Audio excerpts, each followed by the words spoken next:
Hi, my gorgeous Pisceans. This is your November astrology. I was trying to see if there was anything specific. I don't know. I thought I was supposed to say something, but apparently I wasn't at that moment.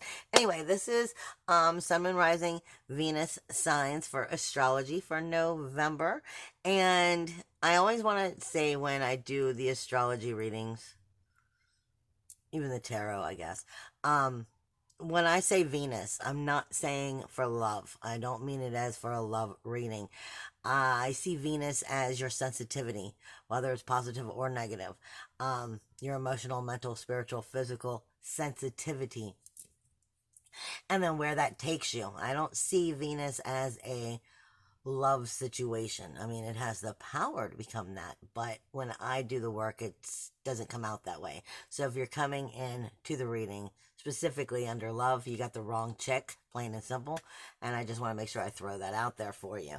Now, with that being said, for some of you, you're going to be dealing with some government issues, and if it's not government issues, it's unprisoning yourself in a form, because it is karmic debt also and subconscious energy. But for some of you, it is government issues, a form of healing or working on something that is definitely coming through government in some way.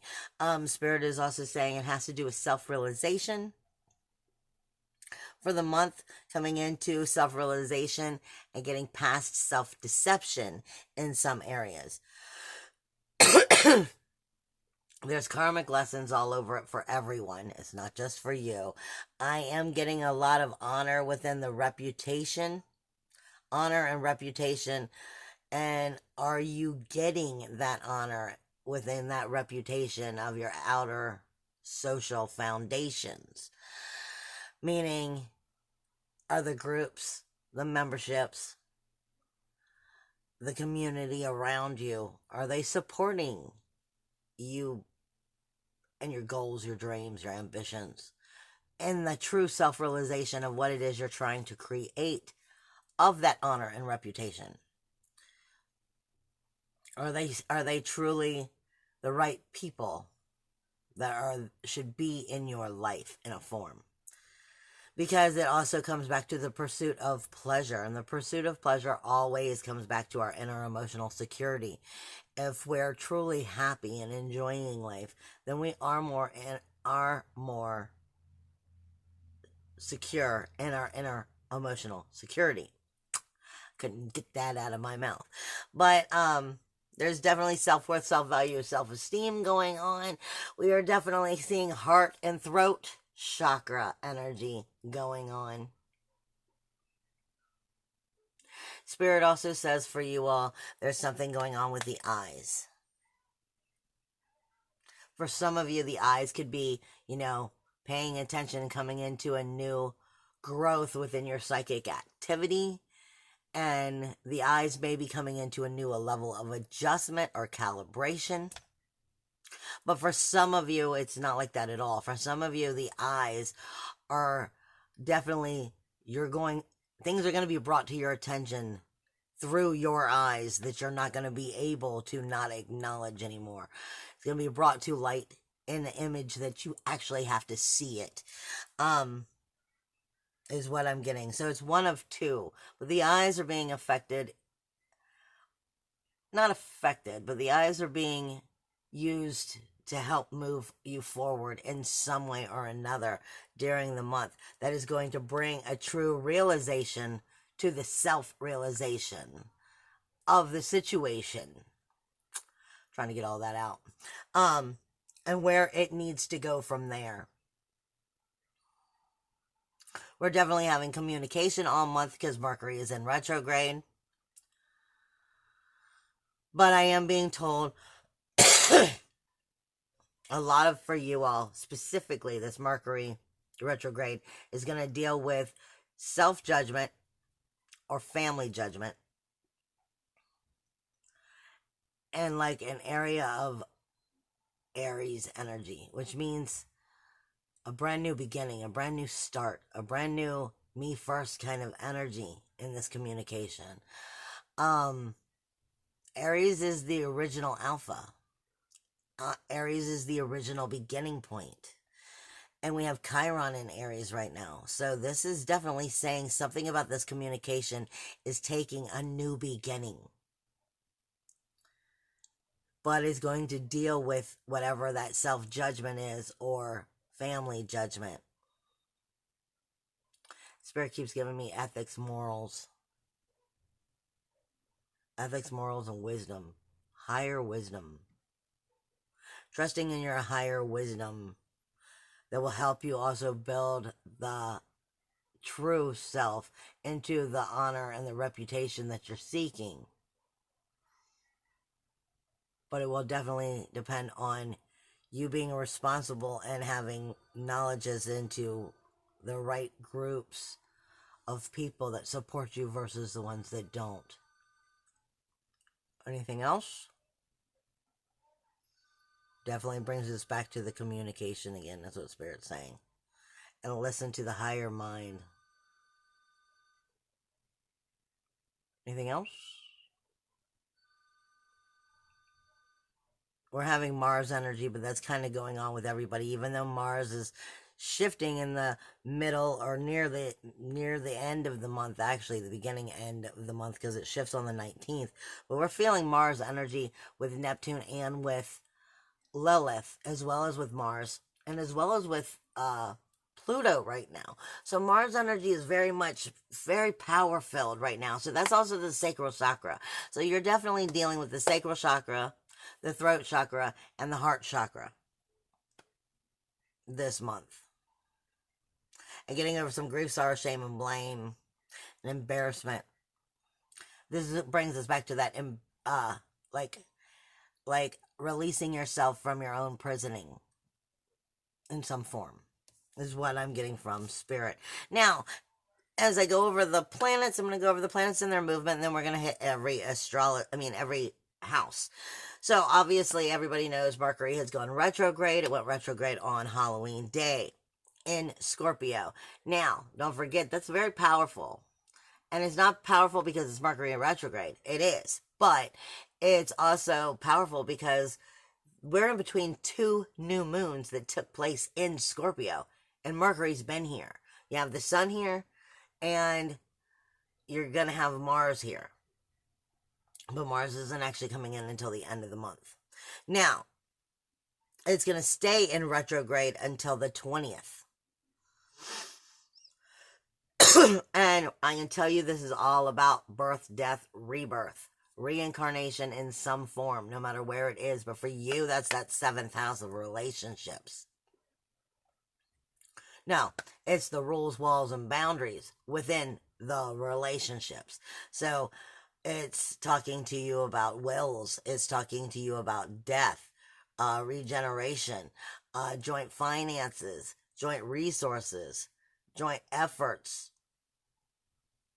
money within the relationships, and making sure that they're fair and they're just.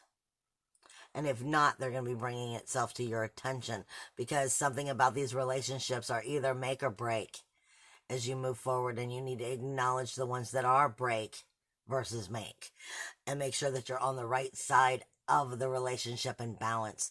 All right, now you also have on the 1st and the 8th, Venus on the 1st moves into Sagittarius. On the 8th, Pallas moves into Sagittarius. They're both moving in to Sagittarius, closer to Jupiter and Ceres. Now, Jupiter and Ceres are not going to be here very much longer. In fact, Ceres is only going to be here for the month, for part of the month. It moves out on the 16th, I believe. So it's going to definitely change that energy just a little bit, but it's going to majorly be changing Capricorn as Ceres and Jupiter eventually move out. But Jupiter's not moving out this month. Now, you have the 4th. You have Ura, which is moving into Libra with Haumea and Make. Like I said, we're going to go over each house as we get there. On the 12th, you have the full moon taking place in Taurus. This for you is your 3rd house, communication. But more importantly, Neptune is going to be going direct, because it's been in retrograde on the 27th. So all month long, Neptune is trying to send you the, hey, did you miss the memo? Messages before it goes direct, because this is the last time it has to teach you these lessons. Now Mars, Ceres is actually moving into Capricorn with Pluto and Saturn on the 16th or the 17th, and I don't have it right down to the moment. That's why I put it that way. I was a little lazy about it. Now, I didn't go looking for the exact day, but you'll feel the energy either way. Trust me, you'll feel it. And on the 19th, Mars moves into Scorpio. The 20th, Mercury goes direct. The 22nd, the Sun moves into Sagittarius, coming out of Scorpio. On the 25th, Venus moves into Capricorn. Now, if you didn't catch what I said there, Venus moved in to Sagittarius on the 1st, and it's going to move out and into Capricorn on the 25th. So it's not even going to be here a month. Venus is very much, yes, yes, love that. Yes, that's good. We like that. Great. Yes. No, hate it. No, hate it. Bad. Resentment. Icky. Ooh, don't like, love, hate, love, hate. And it's going to very much be pointing it out. Not that Venus doesn't like the energy of Sagittarius at all. It's just she's not spending any time here. So she's flying through within the month, shorter than a month, and going, yes, good, good, wonderful, thankful, yes, I love this, sweet, bad, very bad, don't like that, get that gone, da, da, da. And it's going to very much be bringing up the sensitivities in all of those areas of what it's talking to you about. And this is going to be that 9th house of your soulfulness, speaking to you about understanding how to rise.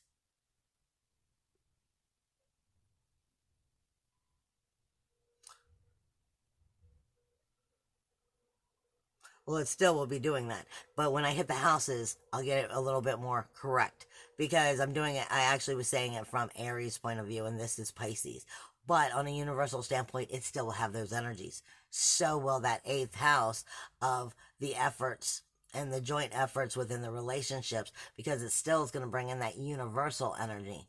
When we hit the houses, I'll correct them. And like I said, then we have the 26th, where we have the new moon, and on the 27th, Neptune goes direct. And again, Neptune is your ruling planet, so it's definitely going to be affecting you and what's going on in your life. Now, if we look at the houses right now, like I said, on the 27th, Neptune goes direct, which means all month long for you, Neptune is speaking with Lilith.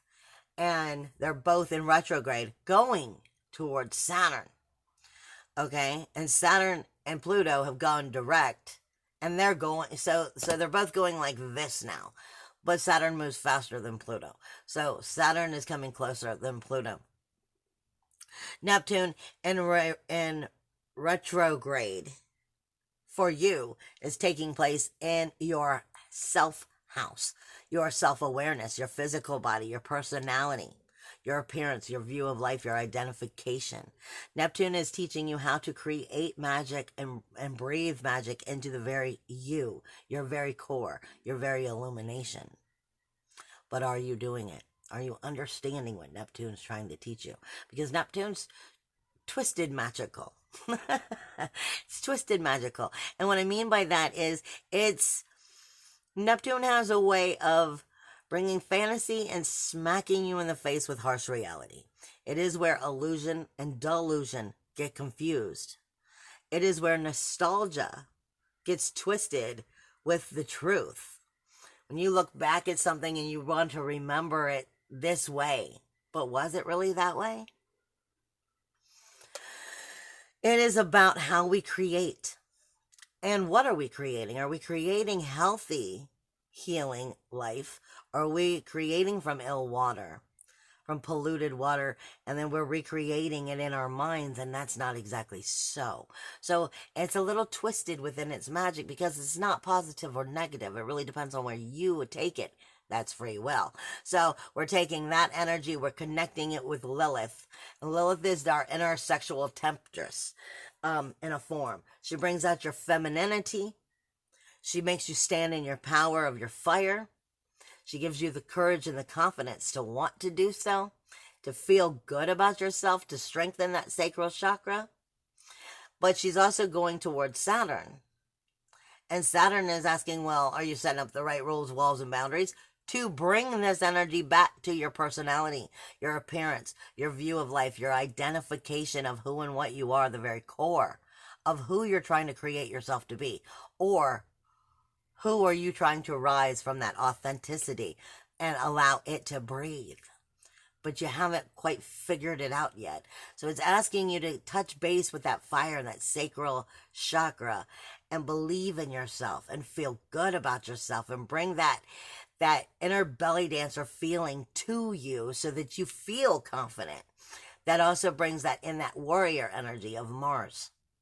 So does it bring in that Pluto energy of death and rebirth and regeneration with action and power.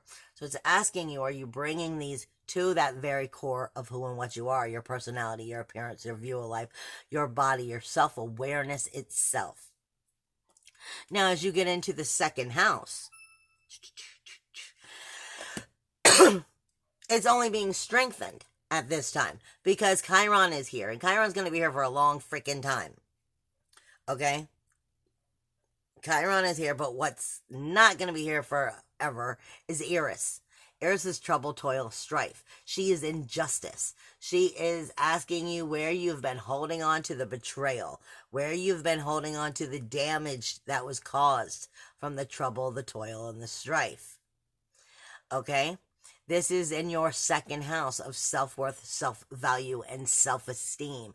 So where are you not able to be comfortable with you, confident within yourself, bring that sacral chakra and root chakra into full planted, strong energy? Because something about the self-worth, self-value, self-esteem is off. Because Chiron is here, which means automatically there's something that needs to be healed. Something that the wounded healer needs to heal, but the wounded healer only goes after what we haven't been able to heal. So there's something within the trouble, toil, strife of Medusa and the injustice that we've been kind of looking outwardly going, well, I haven't been able to become myself because of this. I haven't been able to bring up that true authenticity because of this. You know, something has kept me from my self-worth, my self-value, my self-esteem, having confidence in it and believing in it because of this. Right there is the whole message. Chiron is telling Medusa it's time to stop pointing fingers outwardly. It's time to take responsibility for our own parts, no matter what happened in the past, and heal ourselves and bring back that inner fire, that inner confidence, that inner power of our very core energy, strengthening self-worth, self-value, self-esteem. But you cannot do it by acknowledging the things that have kept you from doing it. You may acknowledge what's kept you from doing it, but you have to take your responsibility part in it and actually take the steps to make those changes. And that is pretty much the main energy of that second house for you right now. The third house is where we're going to see the full moon take place on the 12th. Now, the full moon is taking place on the 12th, but it is going to be coming in between Uranus, which is in retrograde, and Vesta, which is direct. Vesta is the soul fire. Uranus is our independence, our individuality, our uniqueness. And in Taurus, it also brings self-worth, self-value, self-esteem. Taurus just wants, why can't I create heaven on earth, damn it? I mean, why? Why is it got to be so difficult? But it will do the hard work. It just wants the beautiful things. Now, in communication, because this is what the third house is for you, it's got a little blink going on, a little bit of confusion, because Mercury is in retrograde. Mercury is not in retrograde in the third house, but it rules the third house. So your communication, because Mercury itself is in retrograde, is also going to be in retrograde. This is also the siblings, the neighbors, the short journeys, those close to you situations that you don't think quite are that big of a deal, but they are. And the communication that goes on with those short journeys, the siblings, neighbors. But it's the details, it's the trivia, it's the intellect of those communications. It's the text messages, it's the gossip, it's the emails, anything that has to do with communication in general. And that third house, like I said, is where you're going to have that full moon with Taurus and Uranus in retrograde. Self-worth, self-value, self-esteem, creative energy, shock and awe of who and what you are, self-worth, self-value, self-esteem, going towards Eris, resentment, trouble, toil, strife, injustice. Again, if you are pointing out that communication outwardly of this is your fault why I can't do that, this is that's fault why I can't be this is that's fault why I haven't moved forward, you're holding on to the resentment of Medusa, and you're only creating more injustice. This is about releasing it and healing it and letting it go, because it's not serving you. This has nothing to do with allowing bad shit to slide. No, but this has to do with not carrying death with you. Not carrying illness with you. Let go of that communication. Let go of the communication you were giving yourself while Mercury is in retrograde of pointing out those negatives. You've already known those negatives. Now it's time to do something about it and make changes. So you don't want to point out, again, the trouble, toil, strife that's kept you from your self-worth, self-value, self-esteem, and burning in your own personal fire that brings you back to your very core. If it's not serving you, it's time to let it go. And Taurus is going to definitely be speaking to you about your communication of how you talk to yourself about it. And if you're putting yourself down, then you're only manifesting it by bringing these negatives back forward. Stop bringing the full circle back around is basically what this is. It's time to release it, surrender it, let it go, and move forward. Especially and also with your siblings and your neighbors. But remember, for some reason, I want to say sometimes our siblings are not actually siblings. You know how you have, the family you've created? Perfect example. Those of you who follow me know that my friend Hill Hippie just passed away. And I've always said, is like my brother. But I'm not bringing him up for that reason. I'm bringing him up for the fact of there are people who we create and we have in our life, and we create them to be family, even though they really are not. So they may be dealing with that kind of siblings as well. Those people that are so close to you in your life that you more or less find them as family. And making sure that you have the proper communication with them as well as with yourself as to what you're trying to move forward and change. Because the communication can definitely make or break you right now. And with Mercury being in retrograde, we're a little bit more self-centered. We don't mean to be narcissistic, but this is about self-love, not narcissisticness. And self-centered sometimes has to be that way so that you can figure out what you're doing wrong within the self-love area. Now, that universal fourth house for you, is Gemini. And you don't have anything here at the moment going for you or against you, and that's good, technically. This is your inner emotional security. I mean, it's not good or bad. It's your inner emotional security. It's the roots of who and what you are. It is the true, real self and the inner child that was developed. The inner child that, as it grew, developed you to be who you are. Getting back to the roots.